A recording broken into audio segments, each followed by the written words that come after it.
देश की संसद में भारत के वित्त मंत्री श्रीमान अरुण जेटली जी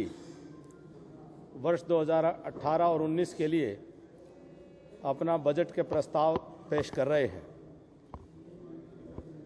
आज का जो उनका बजट का भाषण है उसको सुनकर के मैं बड़ी खुशी के साथ और गर्व के साथ कह सकता हूं कि वास्तव में भारत के लोगों के अच्छे दिन आ गए हैं, देश के किसानों के और गरीबों के अच्छे दिन आ गए हैं। देश के किसानों के लिए ये बजट एक मील का पत्थर साबित होगा। देश की कृषि अर्थव्यवस्था में तेजी लाने के लिए इस बजट को हमेशा याद किया जाएगा। कृषि की उपज, तमाम जितनी उपज हैं उनको लागत के ऊपर 50% जोड़ करके मूल्य देने का, सैद्धांतिक तौर पर सहमति देने का आज फैसला इस बजट के माध्यम से हुआ है। और वहीं साथ साथ कृषि के जो आधारभूत संरचना है, जो ढांचागत निवेश की आवश्यकता है, उसमें तेजी लाने का निर्णय इस बजट में किया गया है। कृषि को मिलने वाला जो लोन है, क्रेडिट फैसिलिटी है, उसको इस साल बढ़ा करके 11 लाख करोड़ रुपए तक कर दिया गया है। इसके अलावा कृषि के ढांचागत निवेश में जो फार्मर प्रोड्यूसर्स ऑर्गेनाइजेशन हैं उनको भी कोऑपरेटिव सेक्टर की तर्ज पर इंसेंटिव दिए गए हैं ताकि वे कृषि में निवेश को और बढ़ा सकें। यह कृषि और किसान और उसके मजदूर, उसकी हालात को सुधारने में एक बहुत महत्वपूर्ण कदम उठाने का काम उन्होंने किया है। किसान के मजदूर को और वहीं साथ साथ जो डेयरी किसान है, भले ही वो भूमिहीन हो, उसको भी किसान क्रेडिट कार्ड की फैसिलिटी देने का फैसला यह अपने आप में एक नया अध्याय जोड़ता है। इसके साथ साथ जो हिंदुस्तान के आम आदमी के लिए 10 करोड़ परिवारों को,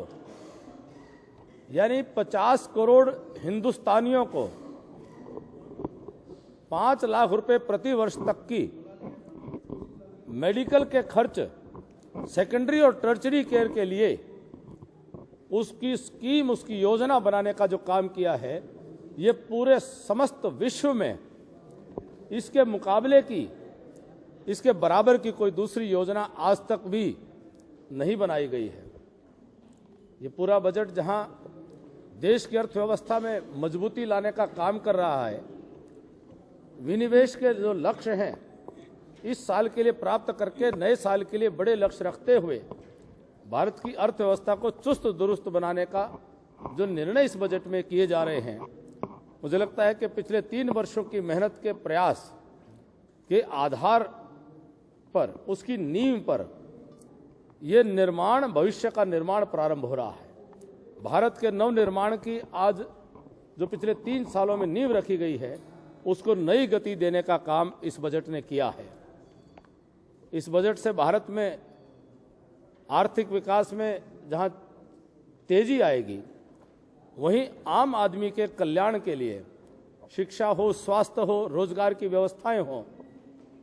आम आदमी के कल्याण के लिए एक मार्ग प्रशस्त होगा। और निश्चित तौर पर जैसा मैंने कहा कि भारत यहां से एक मजबूत आर्थिक महाशक्ति बनने के मार्ग की ओर बढ़ेगा और भारत के आम आदमी को इस आर्थिक उन्नति का लाभ इस बजट के प्रावधानों के माध्यम से मिलने वाला है।